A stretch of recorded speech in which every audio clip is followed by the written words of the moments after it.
I always say that my definition of sustainability is to leave my land, my financial statements, and my industry, and my community in a better state generation after generation.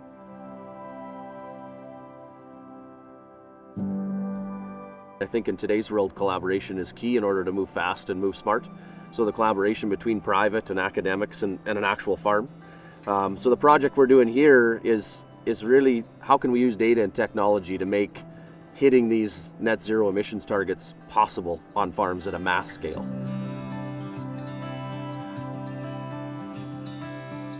CANZA is a remarkable initiative, a true collaboration between the civil society movement, between some of Canada's most important and impressive powerful corporate players, some of Canada's best scientists, and critically serious engagement both at an institutional level and at an individual level with the producer communities, the farmers that actually produce the food. So this is a collaborative effort to address the climate change crisis.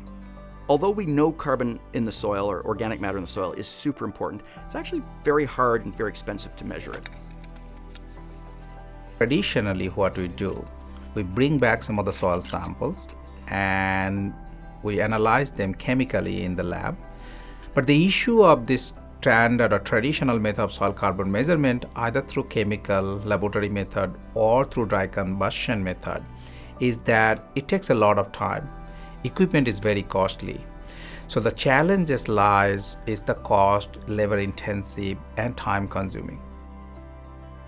We started to work with an amazing large-scale farmer in Saskatchewan who has farms of almost 40,000 acres of land. And the goal of the Climate Smart pilot project is to work with Christian and other farmers like him in order to better measure the way their farm practices affect greenhouse gases. If we want to create financial incentives that reward farmers for doing the good work, we need to be able to measure, verify, and report on what they're actually doing. We are collecting soil, we are collecting spectra, we are collecting images and trying to bridge the gap between laboratory accuracy versus this new technology. We are using imaging spectroscopy to take an image of the soil. With the machine learning and artificial intelligence techniques, we are processing those images and try to estimate soil organic matter from those images. The same way, if we shoot a light to the soil produces some sort of reflectance back.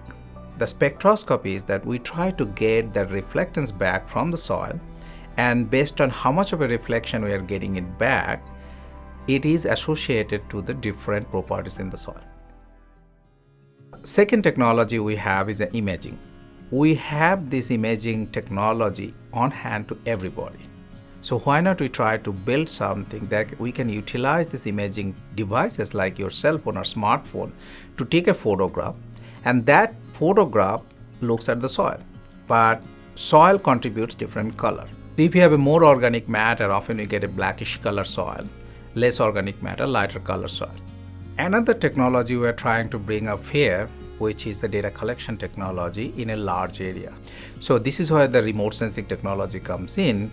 Remotely, we can monitor larger area.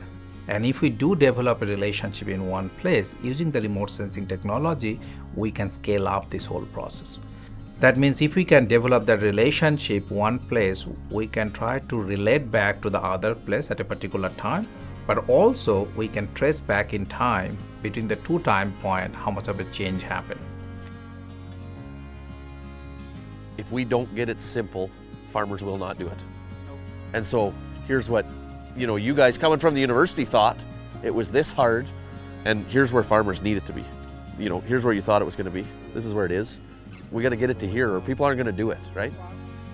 I think in a perfect world that it's in my generation, not my kids' generation, that carbon becomes one of my key crops. One of the key things that we have to be doing right now is developing the tools to create this green economy or this carbon market. All my crops are basically exported. We don't have enough people to eat everything we grow, and the world doesn't have enough food to eat. What if carbon could be one of those revenue streams for farms? I think that'd be pretty exciting. We need farmers to be adopting farm management practices that turn the taps on carbon dioxide, for instance. We need to have systems that reward farmers for absorbing greenhouse gas emissions and becoming part of the solution. New problem require new solution, and new solution cannot be developed by a single person or single dimensional view. And the alliance of people, organization, industries can actually solve that problem. We cannot hide our problem. We need to solve it. And this is why the alliance could help.